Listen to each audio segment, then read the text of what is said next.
Well, thank you for having me. The first thing I'm going to do is remove the mask. Although in the greenhouse, we ask that persons still wear the mask. We've come through a pretty hard time in the last year now, and but our business has survived, so we've done real well. Just a brief history. Judy and I both graduated in horticulture, as he said, at NC State. Growing up, my wife was in the 4-H just outside of Hickory on the farm where she grew up. She always talks about the ribbon that she won doing a project of plants as a child. I turned my sand pile into a rooting bed when I was in elementary school and started rooting azaleas. Would go to the schoolhouse and get the old metal cans and punch holes in the bottom and pop my azaleas and sell them around the community there in Raleigh, where I grew up. We moved to King. I was with the ag department after we got out of school and was a pesticide inspector and serving several counties around the area. I wasn't going to mention it, but Judy told me to tell about the history a little bit. The reason I was not with them very long, I had seizures. Lost my driver's license, so I lost my job with the Department of Agriculture. Judy kind of took over full throttle at that time, and because I had lost my driver's license. And we did a lot of mowing and landscape basic stuff like that around King. The first thing really I need to do is thank the area here that we are in, persons in King, as well as church family, scout members that have helped me all these years. Really need to thank them first. They've been a lot in helping to form this business. We'll move now to some pictures that we have taken. Want to thank our son for coming on board with us. Judy was a Jared out of Hickory and thought he might be into mowing. He went to Forsyth Tech and got the 2-year degree in race cars and was taking some classes at NC State and began working with my sister at her nursery, Campbell Road Nursery in Raleigh, and came home one weekend and asked if he could come to work for us. So he's been a real asset to this business and making it grow continually and the changes we've seen. This is Judy and I standing at our sign here on Dalton Road in King, a small pansy bed that you can see there. Like I said, we started here officially in '79, but in Raleigh, while we were still in school, when we cleaned out my parents' house, we actually found a license for Mitchell's Flowers. This is where I had rooted azaleas as a kid. And then when Judy and I met, we were in a rent house next to where I grew up. We grew stuff and took it to the farmer's market in Raleigh there at the state fairgrounds. So we got into it full throttle before we got out of school. As I mentioned, my sister has a nursery. This is her logo and information, Campbell Road Nursery in Raleigh. She's been a great help to us in keeping us going. She buys a lot of product from us. I take her geraniums and baskets this time of year and then poinsettias for the winter. We're back at the sign now. This is our son with us. He started back with us in about the year 2000. And we started out with small products. We rooted a lot of cuttings, and this is me at the current location when we first moved out here. My wife says that was a small fella in that picture. She didn't remember you ever being quite that small. And this is us. She had the short hair, and this was me with my beard when I had the surgery for seizures in '95 and been seizure free now since '96. I grew a beard. They had shaved my head and I lost my hair upstairs, so I kind of cut it away. This is our son standing next to the first Mitchell's nursery truck we had during a snowstorm we had when he was about 5 years old. So this was one of our first cold frames put up here. The cold frames we put up in our tree and shrub area are to protect especially evergreen plants through the winter. Generally, the plants will not be killed by the winter in this area, what we grow, but the cover on them with plastic on top of these frames will help with the protection of the evergreens. Most of what we sell here in the way of trees and shrubs is grown here. This is just a picture of sand and bark. We make our own potting soil. Here's the mixer. We dump the ingredients in with a little byproducts according to what we're potting as to how much and what goes in. But this is a mixer. We grow trees and shrubs and also some perennial products. This is your hostas. Usually we'll have 6 or 8 different varieties of hostas that we grow. And so we have shade plants as well as sun-loving plants. Some of the specialty crops now in the last few years, this is a weeping redbud. I am really in love with this tree. I love weeping trees, weeping cherries, weeping redbuds.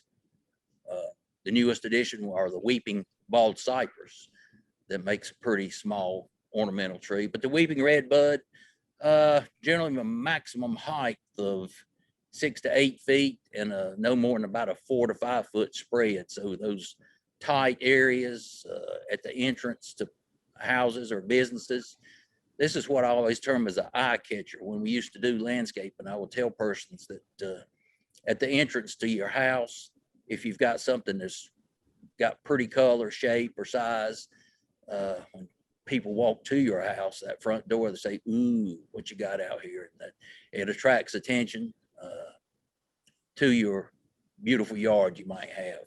Trees and shrubs, we grow older varieties of products that a lot of people still enjoy, as well new innovative type trees and shrubs.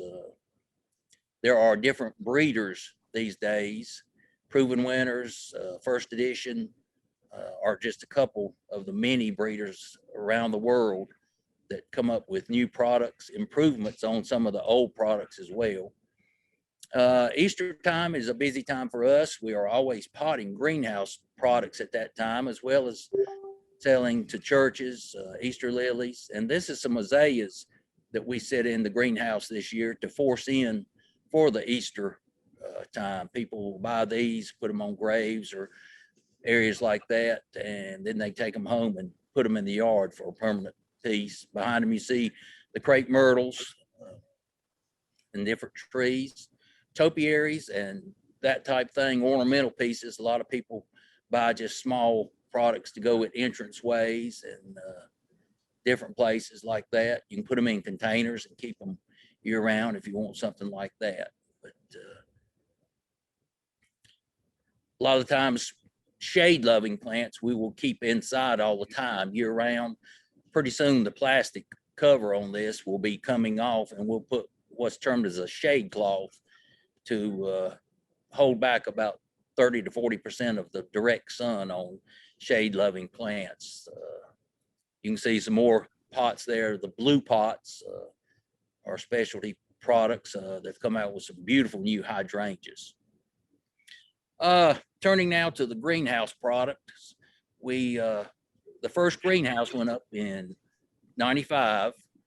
We grew poinsettias in 95, or 96, excuse me. And then in spring of 97, this is Judy in our first small greenhouse with some geraniums that we grew that year. This was just a basic individual Quonset house, 28 by 96. We had put little benches in it and had all sorts of hanging baskets. Years prior to that now, we would go and buy some basic bedding plants, and we hauled pieces in the back of a pickup truck with a shelf in it. That's how large we were at that time in the greenhouse part of the growing. This is an instrument where we used to lay down a piece of plastic, dump bags of dirt on top of the potting trays to fill with dirt to pot our bedding plants. We've gone up to the next step now. This is what's termed as a flat filler. The item, the flat with the inserts, is put in on one side. There's a device that puts the dirt in as it comes through, and out it comes ready to put the basic bedding plants in. So it's changed a lot of what we do in the greenhouse business, filling thousands of trays. After we put up that first couple greenhouses, we added one more in this additional area that we'd gone to at that time. And Judy said, that's all we'll ever need. Well, we continued on through the late 90s with a couple more Quonset houses. And then when our son came back with us, he had some ideas for what's termed as a gutter house. The first 3 bays or areas of that gutter house were put up in about 2001. About 6 years later, we put up 3 more bays, added to that, and completed this greenhouse. We grow full of geraniums right now, as well as hanging baskets. Then in 2018, we put up another 3 bays at a little different area from the originals. This is full of basic bedding plants. The original house, like I said, now is full of geraniums and hanging baskets. They're all on benches. The benches have rollers. There's a drip tube or water line that goes to all those baskets hanging overhead, and the geraniums on the benches. This is the new house. In this, we grow all bedding plants and baskets, and they're all on the ground instead of on benches. Overhead sprinklers that will water this house.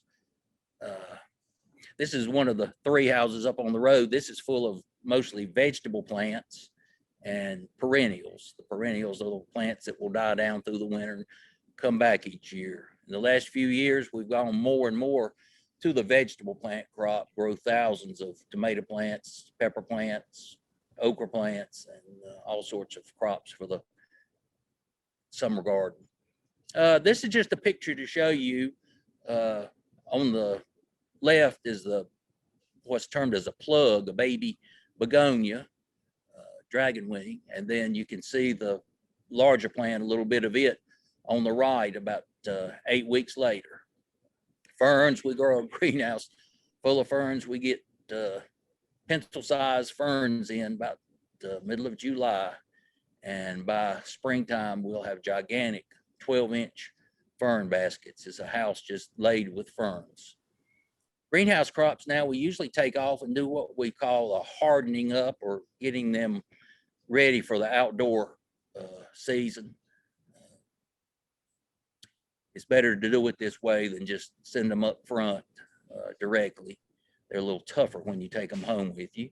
This is our benches up at the retail area now. We are just beginning to put new products out on these benches.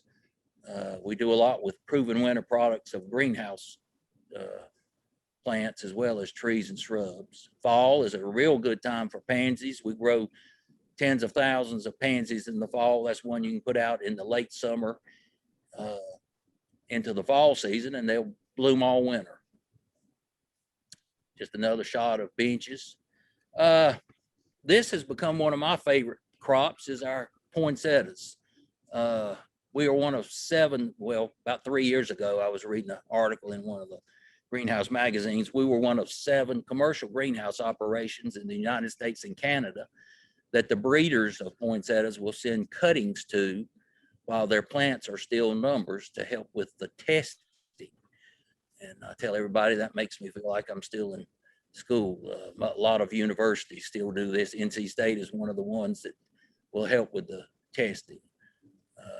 Last year we had 104 different types of poinsettias. We had about 10,000 plants, but it's real interesting to me to have so many different kinds. I thought we were about big enough with all the new greenhouses in the area for trees and shrubs, but just in the last couple of years, we've acquired a new piece of property just down the road from our current retail location, and have a new area for growing trees and shrubs on. We always had our own potting going on here, and sometimes, or all the time, the newly potted trees and shrubs would be mixed in with those that were ready for sale. Now we have that new location, and our potting will be done down there for trees and shrubs totally, and our new crops will be down there. When we run low up here, we'll go down there with the trailer and pick up additional trees or shrubs, whatever is needed for the retail crop. We grow 90% of our tree and shrub products that you see here are grown here, so they're acclimated to this climate.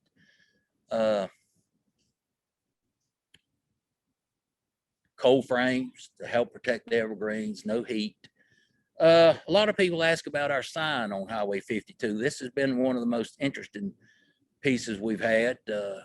I kept seeing the vineyard signs and went downtown Raleigh one day and got a copy of the law. It says if you're an ag facility open 10 months a year, 4 days a week, we'll put you up a sign. And I spoke with the in-house lawyer at the ag department. He said this was for vineyards, but he said the way it was worded that I could take the chance on it. Met with some DOT reps and ag department reps 3 times there in Raleigh. And we were the first, and as far as I know, the only nursery operation to have up a sign of this type. So at this point, we've had persons from 31, 32 different states that have seen this sign and come by to visit. Sometimes they'll purchase, but I've always told people this can help other business. You never know when they're gonna stop and eat lunch or that type thing also in the community. 3rd generation coming on. This is my daughter-in-law and my wife and 4 granddaughters. It's been marvelous having them to help. The 2 older ones have been by a couple of times to help move stuff out of the greenhouses in the last few months. So that's about it. We're still growing and expanding all the time. We potted about 18,000 geraniums this year and thousands of baskets. We'll pot 100,000 plus basic bedding plants, begonias and impatiens and all types of stuff like that. So it's a year-round business now. Well, really impressive, Jim, and beautiful photos. And still enjoy it. Yep. It is one of the best parts of my job is meeting and touring, around the community and the region and meeting business peoples of all types. Right. And Mitchell's has to be one of the most impressive facilities. If you have not been there, I'd encourage you. It's a great thing to do on a weekend if you can't get away from work. But I would encourage all of you, and even if you're not a person that has a green thumb, they really have great people there that can help you. So Jim, I'll throw some of the questions here at you, and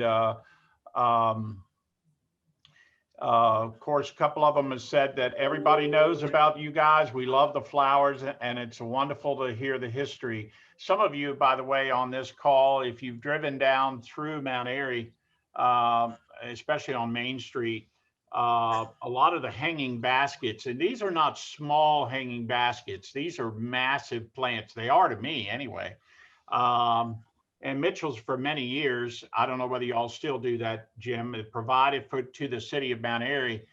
And I'll tell you, the visitors that come here to see the flowers, that's just something you don't see a whole lot in a lot of communities. And all the color you see through the town of Mount Airy, spring and fall, we grow. They give us an order for what they need. And that's been a wonderful, Absolutely. Somebody said they're going to come out and get a hosta. They need a hosta. So I know I have some of those in my yard, but again, I stay away from them because I'll kill them for sure. And the weeping redbud looks awesome. One question that says, what can be done, Jim, in your opinion, to improve soil that has a lot of sand in it and hard clay? It's one of our members, Joe Zales, trying to grow a vegetable garden. If you want to put in a little bit of cow manure or heavily decayed bark, leaf compost, that type thing can enrich the ground and keep the clay broken up. A lot of people now these days have gone to the raised beds. It really surprises me how many persons will come by and purchase bag after bag of cow manure and soils to fill in raised beds. So That's great. That's good advice. I've also put up here Mitchell's in the chat feature, Mitchell's website, as well as an email address and a telephone number that you can give them a call. Eva Weinmiller asked, what vegetation would you recommend for sections of a yard that are prone to flooding? Some of your basic shrubs like your blue rug junipers, blue Pacific junipers are wonderful spreaders, ground covers that will hold, the root of those will spread out and help hold soil as well as just the plant itself growing on top of the ground. So. Awesome. That's good advice. Let's see. One of our members, Don, says that, no such thing as an ugly flower. I agree with that. But does Mitchell's do landscape design for, private homes as well as businesses? Do you guys offer that service? We have started just in the last year and a half. We have one of our employees that can come out actually and visit your business or home, help give you some ideas, a basic sketch. I believe it's about $80, maybe $100 to come out and do that. And that'll include a $25 gift card for you to purchase some of the plants that you might need for your areas. But yeah, we'll come out and help, or you can just come by here with some pictures and measurements, and we can kind of walk around with you and show you give you some ideas. It's kind of like back in the days, some of us remember on this call, when you went to a retail facility, you only had 2 or 3 choices of what to buy. I think the most difficult thing for Jim and his customers is that there are so many choices there.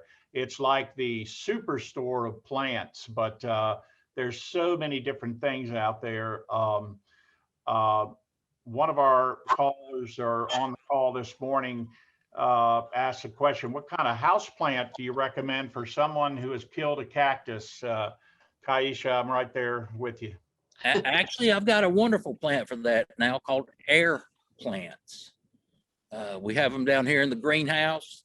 It's one of those you can lay anywhere in the house you want, no dirt, and the only maintenance of that, we have them here, and we have a squirt bottle that about every 2 to 3 weeks, it requires just a couple squirts of water directly on the plant. It'll take up that moisture and hold it, and that's all you got to do. Wow. They're small, but we have little ornamental figures and stuff that you can place one of those down into and that type thing. So it's really interesting. You can make a small piece out of that for your house or office on the desk. I didn't even know that existed. Yeah. Jim, how about classes or educational things that you guys do, whether on site there, where people come in and get taught on the various topics? Up until this pandemic came around, now we used to have several different classes. Groups would come by from school, and we'd take them on, quote, a tour and show them things and give them ideas as to how to do different concepts.